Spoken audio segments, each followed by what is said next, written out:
आज हमारा electromagnetic induction का पहला लेक्चर है, जिसके अंदर हम लोग ये बेसिक चीजें जानना बहुत जरूरी है। व्हाट इज इलेक्ट्रोमैग्नेटिक इंडक्शन, और इलेक्ट्रोमैग्नेटिक इंडक्शन पढ़ने के बाद आप क्या क्या जानकारी हासिल कर पाए, क्योंकि जब तक मुझे ये नहीं पता हो कि इलेक्ट्रोमैग्नेटिक इंडक्शन क्या क्या काम करता है, आपको ये थोड़ा मुश्किल हो जाएगा और थोड़ा इंटरेस्ट भी कम लगेगा पढ़ने में कि इसको पढ़ के हम क्या करेंगे। इसको पढ़ने के बाद आप दो बहुत इंपॉर्टेंट फेनोमेना जो डे टू डे लाइफ में आप देखते हैं उसको आप सीख पाएंगे। पहला फेनोमेना क्या है? हाउ जनरेटर वर्क्स, जनरेटर किस प्रकार से काम करता है। सेकंड फेनोमेना, ट्रांसफार्मर का क्या फंक्शन है, हाउ ट्रांसफार्मर वर्क्स। ये दो काम जो डे टू डे लाइफ में आप देख रहे हैं। जनरेटर, अभी तो थोड़ा जनरेटर का उपयोग कम हो गया है क्योंकि लाइन कट ही नहीं रही है। जैसे गवर्नमेंट के ऊपर जितना दबाव डाल रहे हैं लोग कि भाई आप लाइन नहीं काटे, तो लाइन नहीं कट रहा, इसलिए जनरेटर का उपयोग अब पहले से कम हो गया है। लेकिन वो भी कब? टायर 2 टायर 3 सिटीज में। आप थोड़ा सा विलेज एरिया में जाएं तो दिन भर वहां लाइन अभी भी कटा रहता है, और जहां लाइन कटा वहां पे हमें किसकी आवश्यकता पड़ती है? जनरेटर की आवश्यकता पड़ती है। Generator is a device which converts mechanical energy into electrical energy. तो ये डेफिनेशन बचपन से आप पढ़ते आ रहे हैं। सेकंड एक और डेफिनेशन है, सेकंड एक और कॉन्सेप्ट है, दैट इज ट्रांसफार्मर का। वो भी हम इसी चैप्टर की मदद से सीखते हैं कि हाउ ट्रांसफार्मर वर्क, ट्रांसफार्मर किस प्रकार से काम करता है, कैसे वहां पर जो हायर पोटेंशियल से लोअर पोटेंशियल में कन्वर्ट किया जाता है या फिर लोअर पोटेंशियल से हायर पोटेंशियल। तो ये तो उसके उपयोग हो गए। पहले तो मुझे ये समझ में आना चाहिए कि व्हाट इज इलेक्ट्रोमैग्नेटिक इंडक्शन। देखिए वर्ड को थोड़ा ध्यान से देखिएगा। इलेक्ट्रोमैग्नेटिक इंडक्शन किसे कहते हैं? Electro, ELECTRO electromagnetic induction. सबसे पहले इंडक्शन वर्ड का मतलब बताइए। What do you mean by induction? Induction मतलब इंड्यूस होना। इंडक्शन मतलब इंड्यूस होना। अब देखिए इंडक्शन को पहले हम लोग समझते हैं। डे टू डे लाइफ में हम लोग इंडक्शन कई बार देखते हैं। दो लड़के, ये देखिए, एक आर्यन हमारा बहुत अच्छा लड़का है, मैंने कहा था ना कुछ लिखा रहता है मेरी किताब में, उसको याद करना पड़ता है। तो ये आर्यन एक हमारा बहुत अच्छा लड़का है, और एक मेरा सोवेन भी बहुत अच्छा लड़का है।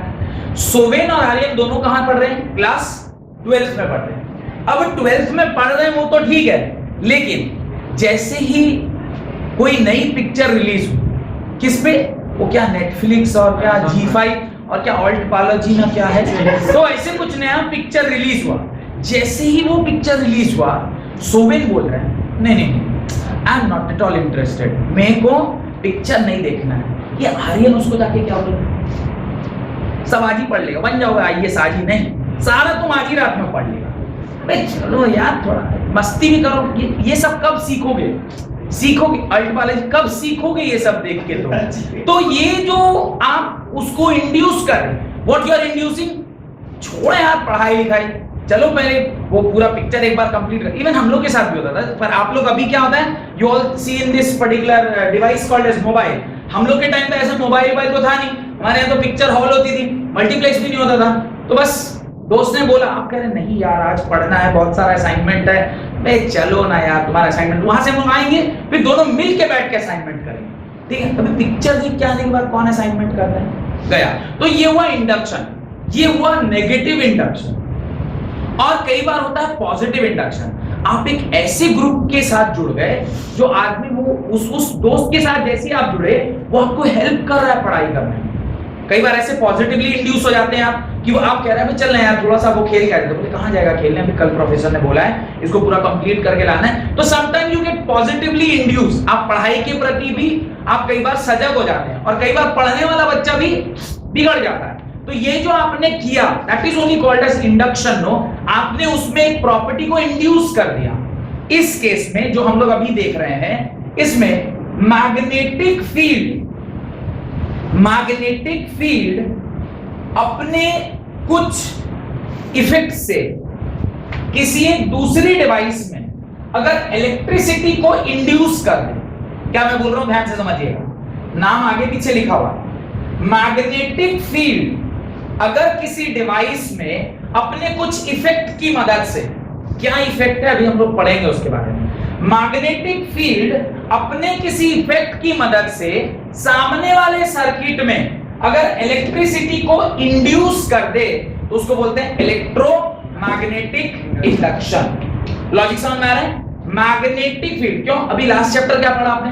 Magnetic field. तो मैग्नेटिक फील्ड से ही ना करंट, ये पूरा का पूरा चैप्टर जो है ये exactly reverse of the chapter of what you have read. वहां पे क्या पढ़ा? करंट ने मैग्नेटिक प्रॉपर्टी डेवलप किया था। Current carrying wire possesses magnetic field. Oersted ने एक्सपेरिमेंट किया था, बताया ना स्टार्टिंग में कि ऑर्स्टेड ने एक्सपेरिमेंट किया, गलती से मैग्नेट रह गया तो वो करंट कैरिंग वायर में कुछ डिफ्लेक्शन दिखाई दिया और उससे उसने बोला कि अगर करंट कैरिंग वायर है और मैग्नेट में डिफ्लेक्शन है, इसका मतलब current carrying wire must contain या मस्ट पोजेस मैग्नेटिक फील्ड। तभी उसके अंदर क्या दिखाई दिया? डिफ्लेक्शन दिखाई दिया। अभी इसका उल्टा बात कर रहे हैं। इस बार क्या बात कर रहे हैं? Whenever there is variable magnetic field. अब देखिए एक नया वर्ड ऐड कर दिया। पहले क्या बोल रहा था? सिर्फ मैग्नेटिक फील्ड। अब क्या बोल रहा हूं? whenever there is variable magnetic field। variable magnetic field means changing magnetic field, constant magnetic field नहीं। क्या बोल रहा हूं? changing magnetic field। जब कभी भी कहीं पर changing magnetic field है तो वो पर्टिकुलर डिवाइस सामने वाले सर्किट में इलेक्ट्रिसिटी को क्या कर देता है? इंड्यूस कर देता है। इसी फेनोमेना को इलेक्ट्रोमैग्नेटिक इंडक्शन बोलते हैं। इलेक्ट्रिसिटी हमेशा सर्किट में आएगी, इसीलिए बोला कि ये मैग्नेटिक वेरिएबल मैग्नेटिक होला डिवाइस अगर सामने वाले सर्किट में इलेक्ट्रिसिटी को इंड्यूस कर दे तो उसकी ही पढ़ाई को हम लोग क्या बोलते हैं? इलेक्ट्रोमैग्नेटिक इंडक्शन बोलते हैं। Got it? डेफिनेशन की the phenomena of generation of current, the phenomena of generation of current or EMF, the phenomena of generation of current or EMF by changing the magnetic field, by changing the magnetic field is known as electromagnetic induction. The phenomena of generation of current or EMF by changing the magnetic field, underline करिएगा, changing the magnetic field is known as electromagnetic induction। EMI is known as electromagnetic induction। Done। अब अगर किसी circuit में आपने magnetic field को very कराकर electricity को induce किया तो उस सर्किट में जो इंड्यूस्ड इलेक्ट्रिसिटी है उसको आप इंड्यूस्ड करंट बोलेंगे, नहीं बोलेंगे? जैसे सोवेन में जो फिल्म देखने की प्रवृत्ति डेवलप हो गई बिकॉज ऑफ आर्यन ने उसको 10-12 फिल्में अच्छी दिखा दी वो साइट पे, तो वो जो सोवेन में इंडक्शन हुआ फिल्म देखने का, इसको फिल्म इंडक्शन बोलेंगे बाय आर्यन। फिल्म का इंडक्शन, फिल्म देखने की इंडक्टिविटी जो उसमें आई आर्यन के द्वारा हुआ। ऐसे ही अगर इंड्यूस करने से, यानी अगर मैग्नेट की मदद से किसी एक सर्किट में करंट फ्लो करने लग जाए तो उस करंट को क्या बोलेंगे? इंड्यूस्ड करंट बोलेंगे। That is induced current. अच्छा, जहां करंट वहां ईएमएफ। करंट तो बिना वोल्टेज के नहीं होगा ना, यानी पहले वहां पे क्या प्रोड्यूस हुआ होगा? पहले वहां पे इंड्यूस्ड ईएमएफ आया होगा। इंड्यूस्ड ईएमएफ ने करंट पैदा किया होगा जिसको हम इंड्यूस्ड करंट बोलेंगे। ये लॉजिक क्लियर होना चाहिए। यानी अगर मैं कह रहा हूं कि मैग्नेट के वैरी करने से, यानी मैग्नेटिक फील्ड के वैरी करने से करंट प्रोड्यूस हो रहा है, इसका इनडायरेक्ट मतलब यही है कि मैग्नेट को जब अगर हम वैरी करते हैं तो मैग्नेट क्या करता है? दूसरी वाली सर्किट में इंड्यूस्ड ईएमएफ पैदा करता है और वो इंड्यूस्ड ईएमएफ इन टर्न क्या पैदा करता है? इंड्यूस्ड इलेक्ट्रिसिटी या इंड्यूस्ड करंट। बिकॉज आप करंट पैदा नहीं कर सकते, आप क्या पैदा कर सकते हैं? आप इंड्यूस्ड ईएमएफ पैदा कर सकते हैं। वो ईएमएफ करंट पैदा करता है। Because we cannot create current, we cannot produce current, we can produce EMF। EMF का इम्पैक्ट क्या होता है? करंट होता है। ये तो हमने करंट इलेक्ट्रिसिटी चैप्टर में पढ़ा ना कि आप इफेक्ट और कॉज का रिलेशनशिप है। आप क्या देते हैं? आप पोटेंशियल डिफरेंस देते हैं, उसके रिटर्न में आपको क्या मिलता है? करंट मिलता है। Cause is potential difference, effect is current. तो अगर आप किसी magnetic change in magnetic field से किसी सर्किट में आप क्या प्रोड्यूस कर रहे हैं? इंड्यूस्ड ईएमएफ, उसकी वजह से उस सर्किट में क्या फ्लो कर रहा है? करंट फ्लो कर रहा है। तो what actually we do? We create, we produce induced EMF. जो इंड्यूस करंट को पैदा करती है। Got it? लिखिए इस बात को। The EMF develop in the conductor, उसी में आगे लिखें, the EMF develop in the conductor by the process of EMI, by the process of EMI is known as induced EMF। आप किसी सर्किट में जो डेवलप कर रहे हैं EMF because of electromagnetic induction, उसे हम क्या बोलते हैं? इंड्यूस्ड EMF बोलते हैं। And if the conductor is in the form of closed loop, and if the conductor is in the form of closed loop, अगर वो कंडक्टर किस प्रकार का है? क्लोज्ड लूप के प्रकार का है, then the current flowing to the conductor is known as induced current. If the conductor is in the form of closed loop, अगर वो क्या है? क्लोज्ड सर्किट है, तो उसके अंदर क्या जाएगा? अगर इंड्यूस डेवलप हो गया, अगर वहां पे पोटेंशियल डेवलप हो गया और सर्किट क्लोज है, तो ऑब्वियसली उसके अंदर क्या पैदा होगा? करंट। तो उस करंट को क्या बोलेंगे? इंड्यूस्ड करंट बोलेंगे। If the conductor is in the form of closed loop, then the current flowing through the conductor is known as induced current.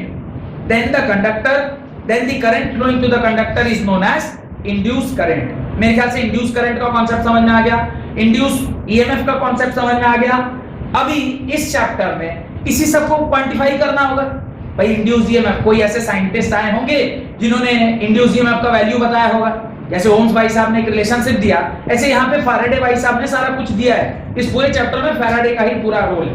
अब उसके नीचे एक और इंपॉर्टेंट लाइन नोट डालकर लिखिए, right, it is the reverse process, it is the reverse process of magnetic field production by electric current. It is the reverse process of magnetic field production by electric current. इसके ठीक पहले वाले chapter में आपने क्या देखा था? आपने देखा था इलेक्ट्रिक करंट क्या प्रोड्यूस कर रहा है?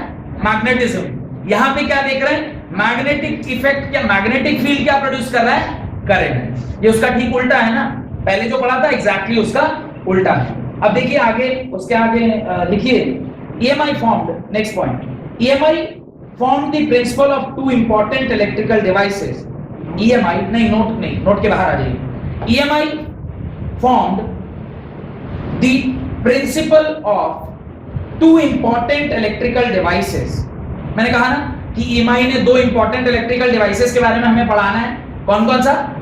Electric generator and transformer. लिखिए, EMI formed the principle of two important electrical devices, namely electric generator and transformer। electric generator and transformer which has revolutionized, वो रिवोल्यूशनरी था क्योंकि उससे पहले इलेक्ट्रिसिटी सिर्फ किस सोर्स से बनाया जा सकता था? Electricity was produced with help of battery, DC. अभी जैसे ही जनरेटर पैदा हुआ, आप एसी भी बनाने लग गए। ट्रांसफार्मर, आप एसी बनाए, अब उस एसी को एक जगह से दूसरी जगह ट्रांसमिट करना है, तो आपने उसको स्टेप अप स्टेप डाउन की मदद से एक जगह से दूसरी जगह ले जाना स्टार्ट करी। बहुत बड़ा रिवॉल्यूशन हो गया, जिसके बाद से इलेक्ट्रिकल जो डिवाइसेस हैं और इलेक्ट्रिकल जो इंजीनियरिंग है वो काफी ज्यादा ऊपर हो गया।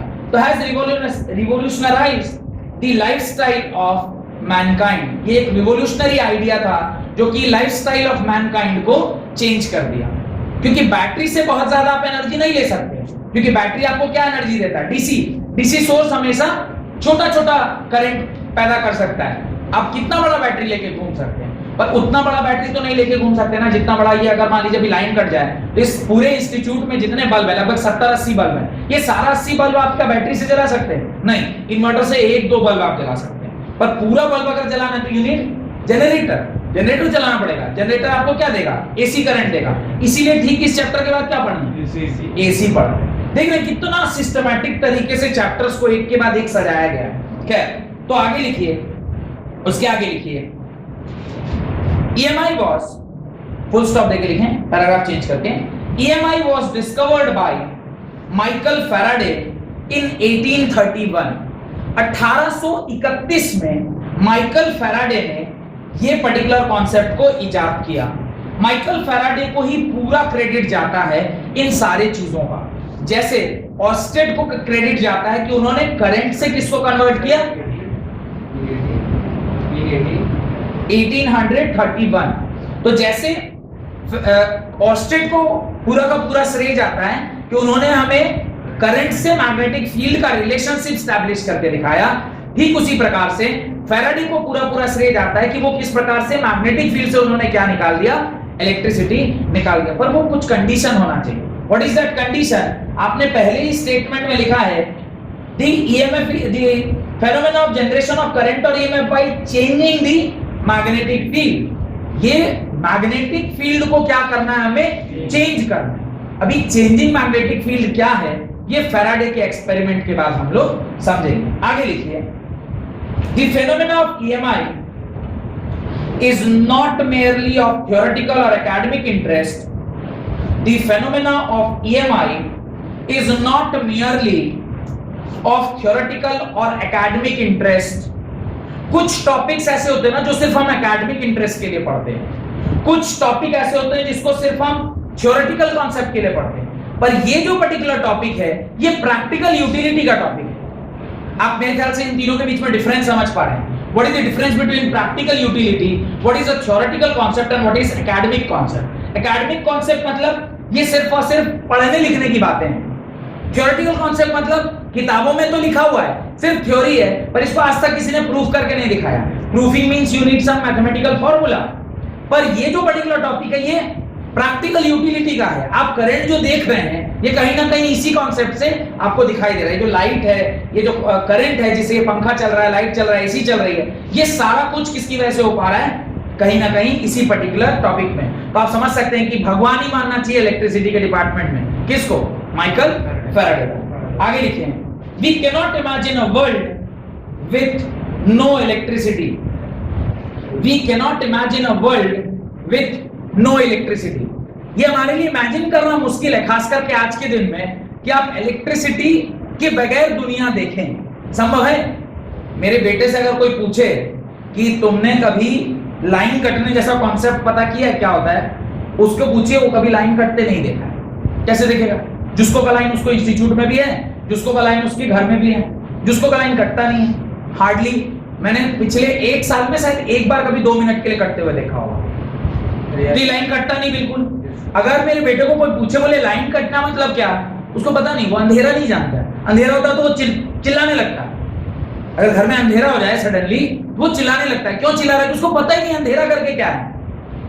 लाइन कट जाए, चारों तरफ एक भी लाइट नहीं दिख रहा है, ऐसा उसके जीवन में कभी हुआ नहीं जब से वो पैदा हुआ है। तो कैसे कि हम लोग से कोई पूछे, कई बार ऐसा देखे हमने, तो वो लालटेन और डिबिया वो सब चीज में पढ़े हैं, नाक पूरा काला हो जाता था। आप डिबिया कोई पढ़ा है कभी? किसी को सौभाग्य प्राप्त हुआ है किसी को डिबिया में पढ़ने का या लालटेन में पढ़ने का?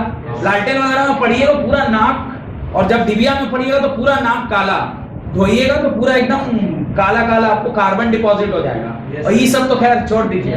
तो खैर ऐसे सौभाग्य मेरे बेटे को प्राप्त नहीं हुआ है।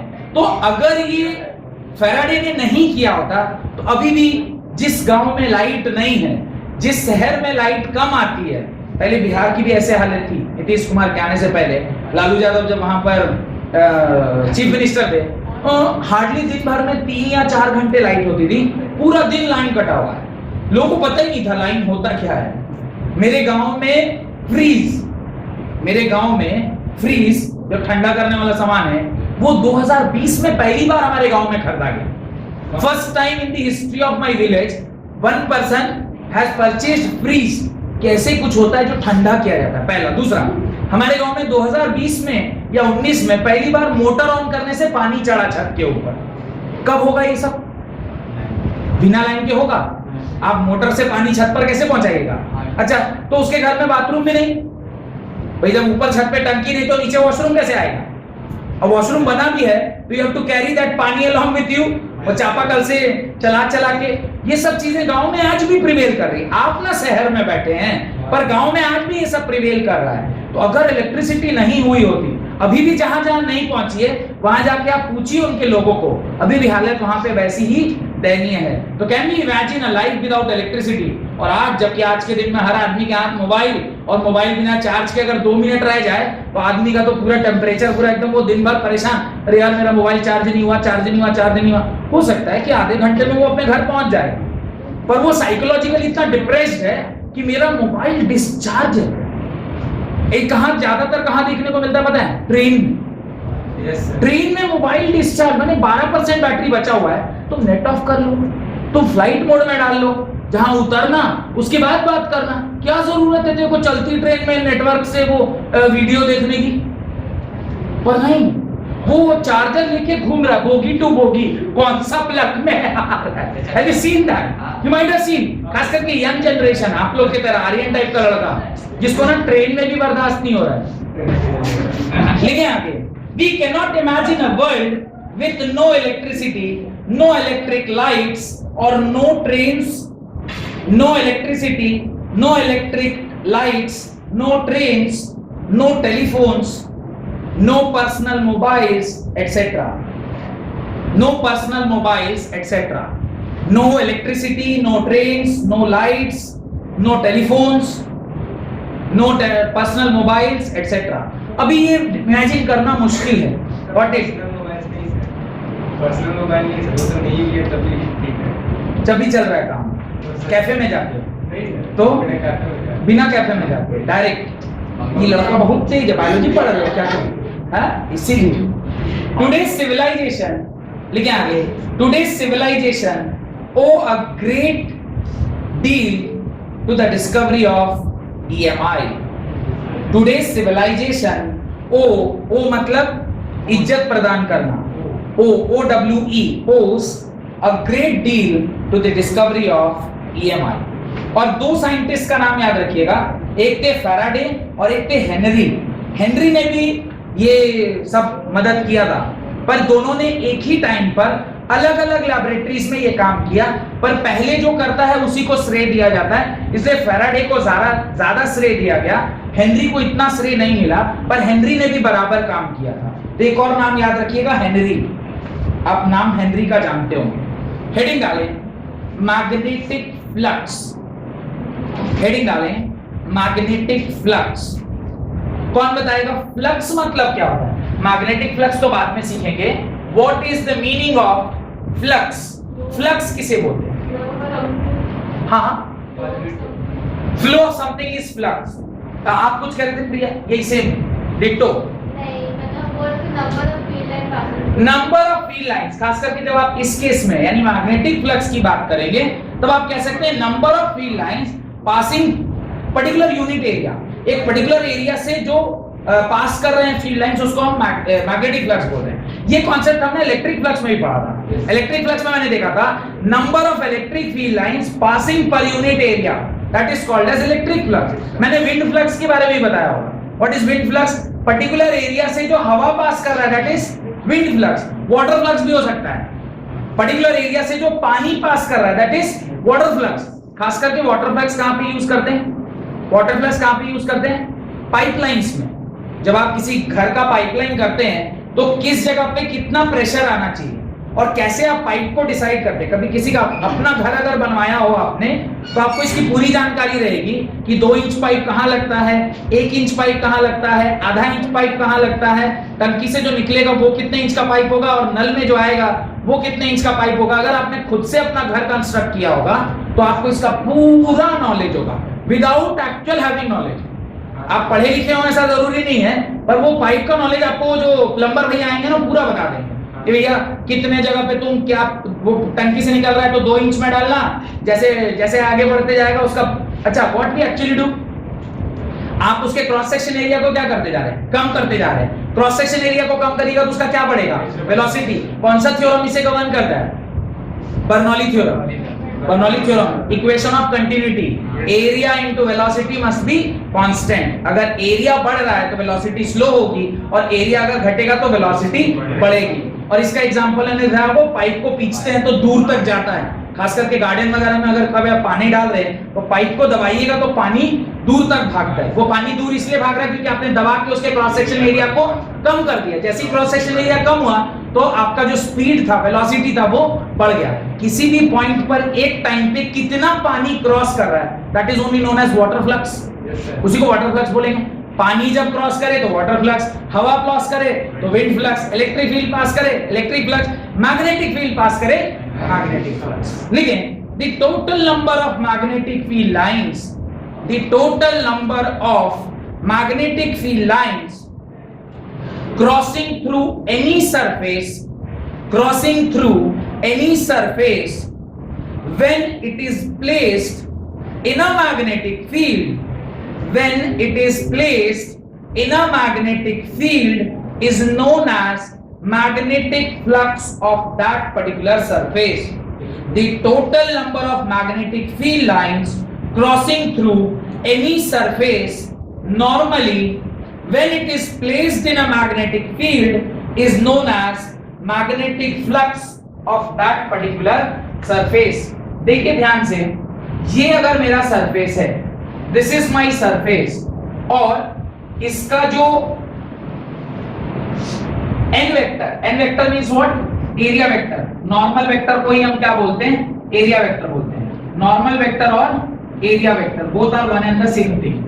अभी ये जो इलेक्ट्रिक फील्ड लाइंस है, सपोज करिए वो इस दिशा में, मैं इसे थोड़ी देर में आपको, ये देखिए एक्चुअली एक 3D डायग्राम है और मैं उसे 2D पर बना रहा हूं, तो आपको हो सकता है थोड़ा समझने में मुश्किल होगा, कोई बात नहीं, मैं इसे अभी बता दूंगा कि मैंने क्या बनाया है। देखिए जरा ध्यान से देखिएगा, आपको समझ में आएगा। मैंने ये जो मैग्नेटिक फील्ड लाइंस है ना, आप समझिए कहां से कहां जा रहे हैं, यहां से उस तरफ जा रहे हैं, और ये जो मैंने ये शीट बनाया ना, वो ऐसे बनाया है। कैसे बनाया, ऐसे। इसका नॉर्मल वेक्टर किस तरफ है, इस तरफ, और जो फील्ड लाइन है वो किधर जा रही है, इधर। यानी फील्ड और इसके नॉर्मल के बीच में एक एंगल कितना बन रहा है, theta.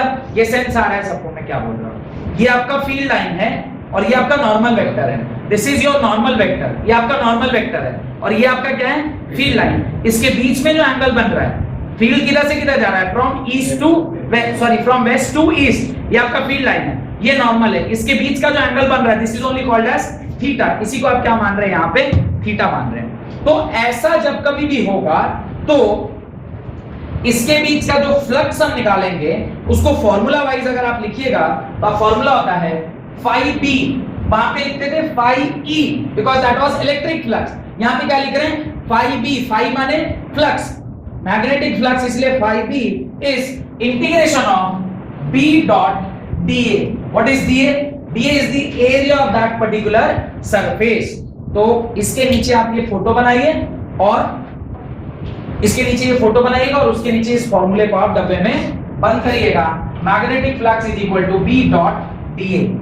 Why we are taking dot product, अभी मैं समझाता हूं आपको कि डॉट प्रोडक्ट क्यों ले रहे हैं। डॉट प्रोडक्ट लेने का जो लॉजिक है वो ये है कि मैं अगर ये देखना चाहूं कि इस पर्टिकुलर सरफेस से मैक्सिमम फील्ड कब जाएगा, तो मैं इस पर्टिकुलर सरफेस को एग्जैक्टली ऐसा कर दूं ताकि सारे के सारे फील्ड लाइंस यहां से क्रॉस हो जाएं। अगर सारे के सारे फील्ड लाइंस इस पर्टिकुलर सरफेस एरिया से क्रॉस हो रहे हैं, तो इसका एरिया वेक्टर किधर है, उस तरफ। मैग्नेटिक फील्ड वेक्टर किधर है, उस तरफ। दोनों के बीच में एंगल कितना, 0 डिग्री। cos 0 क्या होता है, cos 0 1। यानी मैक्सिमम वैल्यू कब क्रॉस करेगा, जब एरिया वेक्टर और मैग्नेटिक फील्ड वेक्टर के बीच में एंगल कितना होगा, 0 डिग्री का। अच्छा, मिनिमम कब होगा, जब मैग्नेटिक फील्ड इधर है और एरिया वेक्टर किधर है, आपकी ओर। एरिया वेक्टर इधर और मैग्नेटिक फील्ड इधर, दोनों के बीच का एंगल कितना, 90 डिग्री। अगर एंगल 90 डिग्री तो cos 90 0, नो फ्लक्स या know field line will cross through this particular area. इससे कोई फील्ड लाइन क्रॉस नहीं कर रहा है। इसलिए क्योंकि मैक्सिमम तब हो रहा था जब cos क्या था, 0 डिग्री था, इसलिए हमने वहां पे क्या लिया, डॉट प्रोडक्ट लिया। या फिर फॉर्मूला चूंकि डॉट प्रोडक्ट है, इसलिए इसका हम लोग कंसीडर करेंगे कि जब एंगल 0 डिग्री हो रहा तभी वो क्या होगा, मैक्सिमम हो रहा होगा। लेकिन when the magnetic field is perpendicular to the plane of loop, when the magnetic field is perpendicular to the plane of loop, then maximum value of flux is obtained.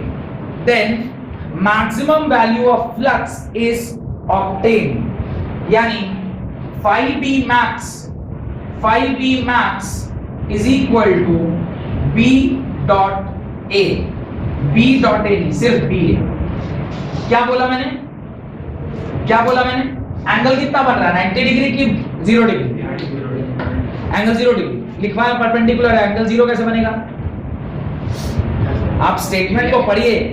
When the magnetic field is perpendicular to the plane of loop, the magnetic flux is maximum। अभी मैं यहाँ पे perpendicular बोल रहा हूँ और फिर flux maximum. अभी थोड़ी देर पहले आपको समझाया था कि 0 डिग्री होगा और वो क्या होगा? मैक्सिमम होगा। अभी लिखवा परपेंडिकुलर रहा और फिर बोल रहा हूँ मैक्सिमम। क्या लफड़ा है? हाँ दिया, कोई लफड़ा है क्या? ये दोनों एक ही चीज है।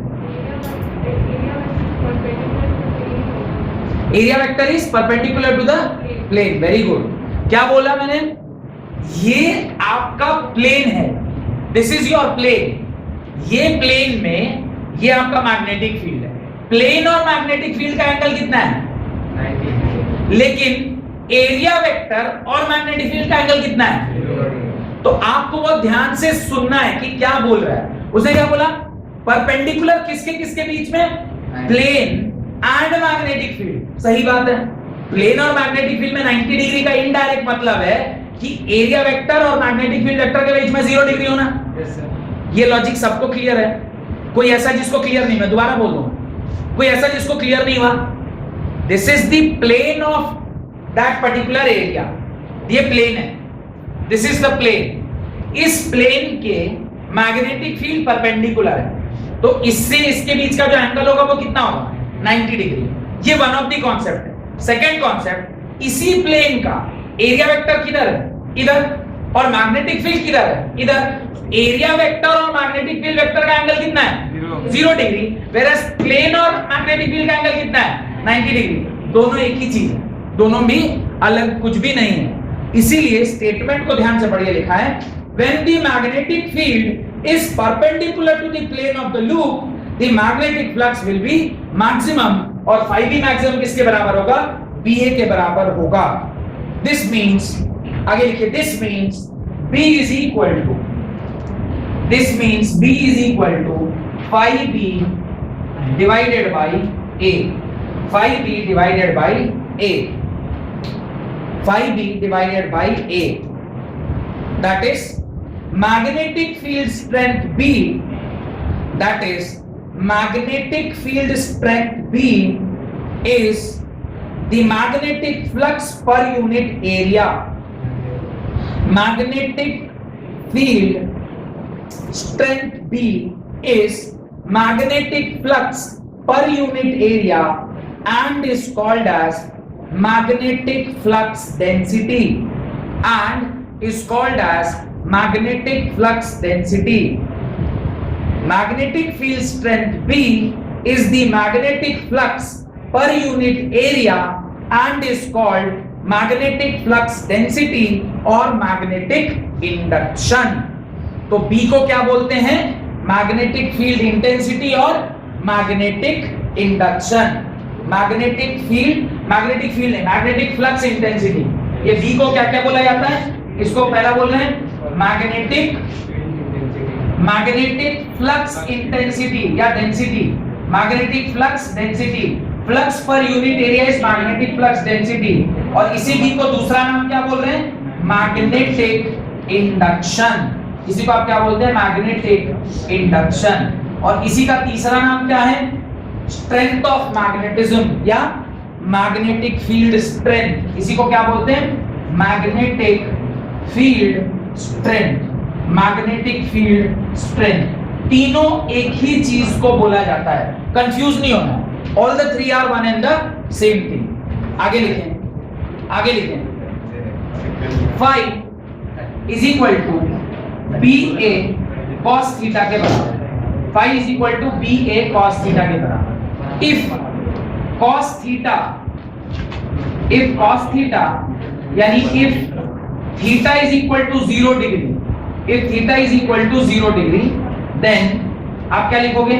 5 is equal to BA cos 0। cos 0 की वैल्यू होती है 1, तो 5 is equal to maximum value किसके बराबर हो जाता है?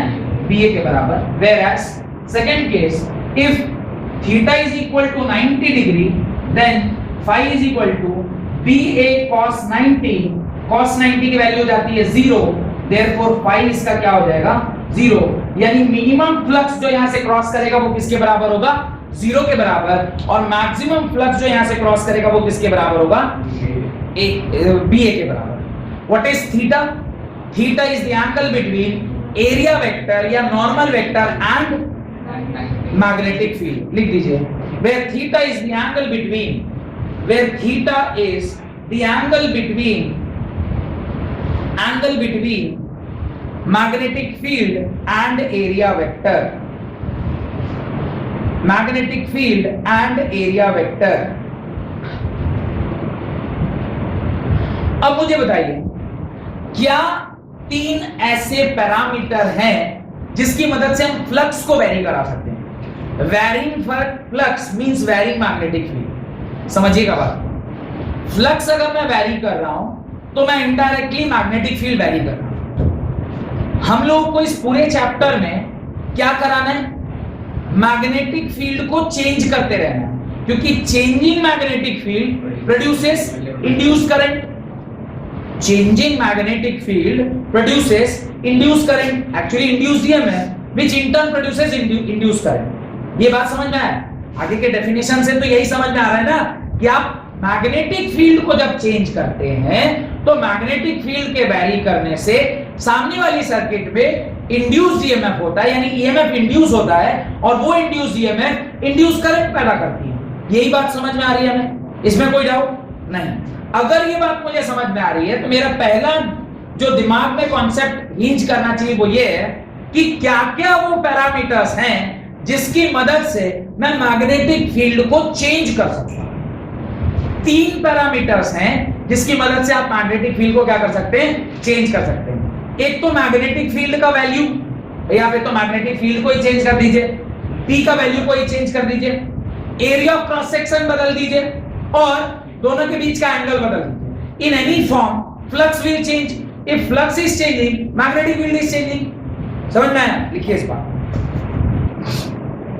It is clear from the formula of flux, it is clear from the formula of flux that changing any one or more of the term, changing any one or more of the term, magnetic field, comma, cross sectional area, comma, an angle between magnetic field and cross section area. It is clear from the क्या बोला? It is clear from the formula of flux by varying या changing any one or more of the term magnetic field, comma, cross sectional area, comma, and theta. Theta means angle between magnetic field and cross sectional area. इस तीनों में से किसी को भी आप बदलिएगा तो आपका फ्लक्स क्या कर जाएगा? चेंज करेगा. और द मोमेंट उसका फ्लक्स चेंज कर गया तो आपका जो वैल्यू ऑफ मैग्नेटिक फील्ड है वो क्या कर जाएगा? चेंज कर जाएगा. ये कोई डाउट नहीं. आगे देखिए. The flux can be altered, full stop देके लिखिएगा. The flux can be altered by changing the shape of the coil. The flux can be altered by changing the shape of the coil. आप किसी भी coil का shape change कर दीजिए. Coil का shape change करिएगा तो क्या होगा? Cross sectional area बदलेगा. Cross sectional area बदलेगा तो magnetic field बदल जाएगी. In a magnetic field or the flux can be altered by changing the shape of the coil or rotating the coil in a magnetic field. Rotating the coil in a magnetic field. यहां तक कोई doubt है तो बताइए. आप दोनों में से कुछ भी कर सकते हैं. रोटेट करिएगा तो क्या चेंज होगा? रोटेट कोई चीज करिएगा तो क्या चेंज होगा? एंगल. आप देखिए, आपने मैग्नेटिक फील्ड को फिक्स कर दिया. मैग्नेटिक फील्ड को फिक्स किया, यहां पे कुछ और फ्लक्स होगा, ऐसे कुछ और फ्लक्स होगा, ऐसे कुछ और. जैसे इसको रोटेट करते जाएगा इसका फ्लक्स बदलता जाएगा. यानी rotating coil will change the flux. जब रोटेट करेंगे कॉइल को तो ये फ्लक्स चेंज करेगा. एक ऑप्शन है. सेकंड ऑप्शन है कि आप इसको ऐसे ही रखिए, लेकिन इसका शेप चेंज करते रहिए। तो शेप चेंज करना रिलेटिवली डिफिकल्ट काम है। आप हर क्षण किसी भी कॉइल का अभी स्क्वायर बना रहे हैं, अभी रेक्टेंगल बना रहे हैं, अभी सर्कल बना रहे हैं, शेप चेंज करना डिफिकल्ट है, लेकिन उसको रोटेट कराना आसान है क्योंकि वो तो मैकेनिकल एनर्जी है। अभी आपको धीरे धीरे समझ में आ रहा होगा कि how mechanical energy is converted into electrical energy. Mechanical energy आप क्या करोगे, इस पर्टिकुलर कॉइल को जिसमें करंट कैरी कराया जा सकता है, उस कॉइल को आप क्या कर रहे होगे, रोटेट कर रहे होगे। आपने क्या दिया, मैकेनिकल एनर्जी। मैकेनिकल एनर्जी किसके प्रेजेंस में, इलेक्ट्रिक फील्ड के प्रेजेंस में। वो मैकेनिकल एनर्जी इलेक्ट्रिक फील्ड के प्रेजेंस में क्या करेगा, वो मैकेनिकल एनर्जी इलेक्ट्रिक फील्ड के प्रेजेंस में उसके इलेक्ट्रिक फ्लक्स को चेंज करेगा। इलेक्ट्रिक फ्लक्स चेंज होगा तो variable magnetic field will induce a current in that particular circuit. और जैसे ही करंट प्रोड्यूस हो गया वैसे ही तो आपका जनरेटर का कॉन्सेप्ट कंप्लीट। क्यों, जनरेटर का काम ही होता है it convert the mechanical energy into electrical energy. बात समझ में आ रहा है कैसे ये चैप्टर कितना सरल है अगर आप इसको समझते हुए आगे बढ़ेंगे। लिखें आगे, the SI unit of magnetic flux, the SI unit of magnetic flux is Tesla meter square, Tesla meter square, which is also called as Weber, WEBER, Weber, capital W, small b. It is also called as Weber, capital W, small b. Capital W small b अगर हम कह रहे हैं तो ये unit किसी scientist के द्वारा दिया गया होगा, तभी आप उसके नाम के सामने कैपिटल W लगाते हैं, ये याद रखिएगा। टेस्ला, मीटर स्क्वायर और वेबर। फ्लक्स का यूनिट क्या होता है, वेबर होता है। Tesla is the unit of magnetic field. एक सवाल आपके क्वेश्चन पेपर में मैंने दिया था, what is the unit of flux, तो किसी ने बोला सर फ्लक्स का यूनिट बताइए, तो मैंने बताया वेबर, तो उसमें ऑप्शन ही नहीं था क्योंकि वो किसका फ्लक्स पूछ रहा था, इलेक्ट्रिक फ्लक्स। मैंने आंसर किसका दिया था, मैग्नेटिक फ्लक्स का दिया। हंसने लगी मेरे को सर आप तो मैग्नेटिक फ्लक्स का आंसर दे रहे हैं जबकि क्वेश्चन तो इलेक्ट्रिक फ्लक्स का है। लास्ट चैप्टर में क्वेश्चन पूछे थे आपको याद होगा, और तुम ही होगे आर्यन पूछने वाले क्वेश्चन कि सर इसमें से मैग्नेटिक फ्लक्स का लास्ट तक पूछता रह गया। सर मैग्नेटिक फ्लक्स का आंसर थोड़ा बता देते, सॉरी फ्लक्स का यूनिट क्या होता है सर बता देते, ये होता। लिखिए, experiments of Faraday and Henry, experiments of Faraday and Henry. अब देखिए ये जो फैराडे ने जो कुछ भी किया ये किसकी मदद से, इतनी आसानी से मैंने आपको बता दिया कि वेरिएबल मैग्नेटिक फील्ड क्या देता है, इलेक्ट्रिसिटी इंड्यूस करता है। क्योंकि थ्योरेटिकल बात मुंह से बोलना बहुत आसान होता है, मैं अगर बोल दूं सब लोग अगर मन लगा के पढ़ेंगे तो सारे के सारे बच्चे 95% से ज्यादा ले आएंगे। थ्योरेटिकली इस बात को बोलना बहुत आसान काम है, लेकिन उसको सिद्ध करके दिखाना ये डिफिकल्ट काम है। कुछ लोग कर पाते हैं, कुछ लोग नहीं कर पाते, कुछ लोग जरूर कर पाते हैं। तो वो जो आपने प्रूफ किया विद योर हार्ड वर्क, ऐसे ही माइकल फैराडे ने अपने एक्सपेरिमेंट्स की मदद से इसे प्रूफ करके दिखाया कि how changing magnetic field produces induced current. तो ये तो हमें सीखना होगा ना कि कैसे इंड्यूस्ड जो वेरिएबल मैग्नेटिक फील्ड है वो कैसे करंट को प्रोड्यूस करता है। तो दो साइंटिस्ट ने मिलकर सारे एक्सपेरिमेंट को किया इंडिपेंडेंटली। फैराडे ने अलग लेबोरेटरी में किया, हेनरी ने अलग लेबोरेटरी में किया, पर फैराडे के नाम से ज्यादा इसीलिए बहुचर्चित ये लॉ है क्योंकि फैराडे ने, हेनरी ने एक्सपेरिमेंट तो किया लेकिन उन्होंने कोई मैथमेटिकल इक्वेशन नहीं दिया। फैराडे ने एक्सपेरिमेंट किया और एक्सपेरिमेंट के बाद एक मैथमेटिकल इक्वेशन दे दिया जिसको फर्स्ट लॉ ऑफ फैराडे या सेकंड लॉ ऑफ फैराडे के नाम से हम लोग जानते हैं। आपको याद होगा मैंने ये बताया भी है, इलेक्ट्रोकेमिस्ट्री में मैंने फैराडे के दो लॉ बताए होंगे। तो वो फैराडे का जो लॉ है that was actually a relationship, तो क्वांटिफिकेशन किया था, याद है आपको बोला होगा, it is a quantitative relationship between current and EMF, current और ईएमएफ के बीच में क्वांटिटेटिव रिलेशनशिप। यहां पर भी उन्होंने यही किया है। फैराडे ने दो लॉ दिया, first law of Faraday and second law of Faraday, उसको हम लोग अगली क्लास में पढ़ेंगे। आज सिर्फ हेडिंग डाल लीजिए experiments of Faraday and Henry, जिसको हम लोग नेक्स्ट क्लास में पढ़ते हैं। बहुत बहुत धन्यवाद आज की